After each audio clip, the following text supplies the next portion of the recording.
Remember those bulky desktop computers? The dial-up internet that took forever to connect? And that iconic logo, a pair of headphones split by a lightning bolt?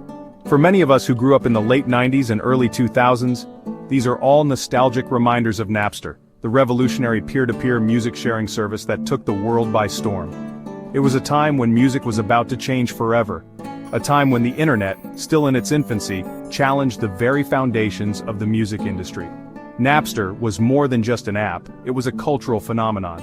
It was a digital Wild West, where millions of users around the globe could connect and share their favorite music with unprecedented ease. But Napster's meteoric rise was paralleled by a storm of controversy. It ignited a debate about intellectual property, copyright infringement, and the future of music distribution, a debate that continues to this day. In the heart of the dot-com boom, a 19-year-old college dropout named Sean Fanning had an idea that would change the music industry forever. Fanning, a student at Northeastern University in Boston, was frustrated with the limited and often expensive options for discovering and sharing music online. Fanning, a gifted programmer, set out to create a platform that would allow music lovers to easily share their music libraries with others. In June 1999, he launched Napster, a simple yet groundbreaking peer-to-peer file sharing service that allowed users to connect directly with each other and exchange MP3 files. What set Napster apart was its simplicity and its revolutionary approach to music sharing. It bypassed traditional distribution channels, allowing users to share music directly from their computers. This peer-to-peer model, facilitated by a central server that indexed user libraries, created a vast, decentralized network of music enthusiasts. Word of mouth spread like wildfire. Napster quickly gained traction, attracting millions of users worldwide. It became a global phenomenon, transforming the way people consumed and shared music. Users, especially college students with their newly acquired broadband internet connections, flocked to the platform. They reveled in the freedom to discover new artists, connect with fellow music lovers, and build massive digital music collections, all for free. Napster's impact was undeniable. It democratized access to music, breaking down geographical barriers and exposing users to a world of musical diversity. Independent artists, previously reliant on record labels for exposure, found a new platform to reach a global audience. However, Napster's rapid rise and disruptive model did not go unnoticed. The music industry, accustomed to controlling the production and distribution of music, saw Napster as a threat to its very existence. The music industry, caught off guard by Napster's meteoric rise, responded with a mixture of fear and anger. Record labels, accustomed to controlling the distribution and sale of music, saw Napster as an existential threat to their business model. Artists, too, were divided. Some, like Metallica drummer Lars Ulrich, were vocal in their opposition to Napster, arguing that the platform facilitated widespread copyright infringement and deprived artists of their rightful royalties. Others, particularly independent artists, saw Napster as a potential boon, a way to bypass traditional gatekeepers and reach a wider audience. The Recording Industry Association of America, representing major record labels, launched a legal offensive against Napster. They argued that Napster was facilitating massive copyright infringement, costing the industry millions of dollars in lost revenue. Lawsuits piled up, targeting not only Napster itself but also universities and even individual users who were sharing copyrighted music on the platform. The battle lines were drawn, pitting the established music industry against a nascent digital revolution. Section 5. A legal saga unfolds. The legal battle between Napster and the music industry became a landmark case in the digital age, setting precedents for copyright law in the internet era.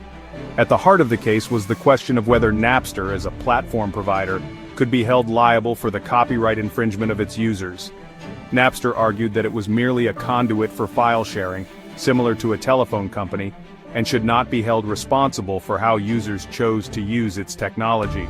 The company claimed protection under the safe harbor provisions of the Digital Millennium Copyright Act, or DMCA, which shielded online service providers from liability for user-generated content. The RIAA, however, contended that Napster had actual knowledge of and facilitated the widespread infringement taking place on its platform. They pointed to the centralized server that indexed user libraries, arguing that Napster had the ability and responsibility to prevent the sharing of copyrighted material.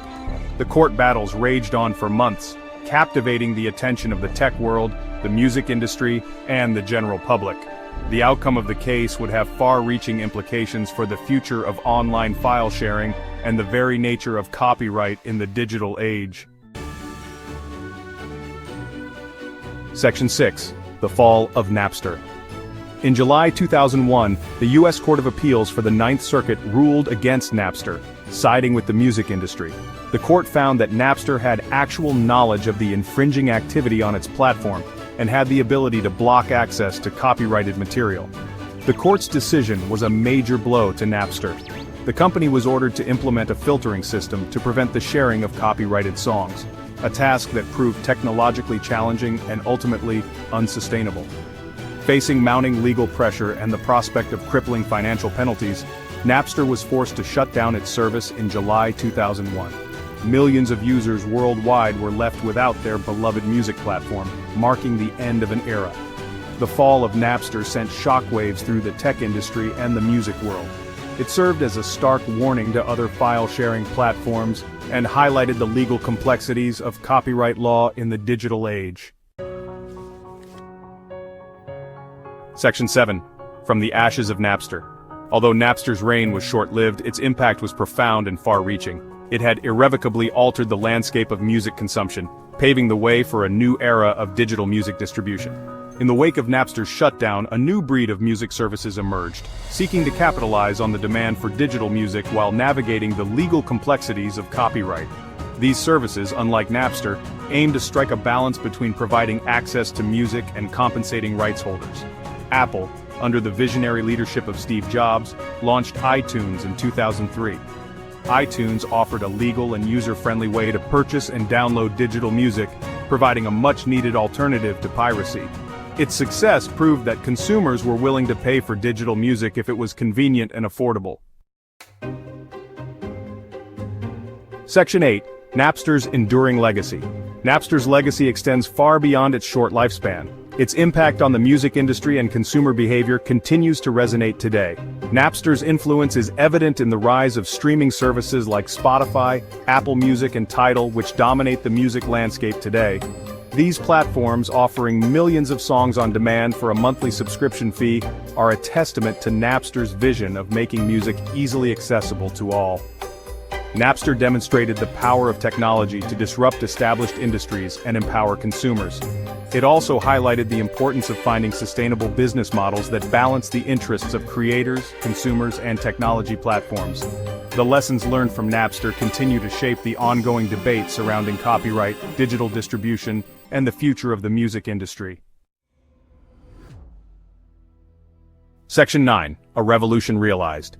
Napster, despite its controversial nature and ultimate demise, played a pivotal role in ushering in a new era of music consumption. It challenged the status quo, forcing the music industry to adapt to the realities of the digital age. While Napster may be remembered by some as a symbol of piracy, its true legacy lies in its revolutionary impact on the way we access and experience music today. It paved the way for the legal and accessible streaming services that millions of people around the world enjoy today. Napster's story is a powerful reminder of the transformative power of technology and the importance of innovation in the face of established norms. It is a story that continues to inspire entrepreneurs, artists, and music lovers alike.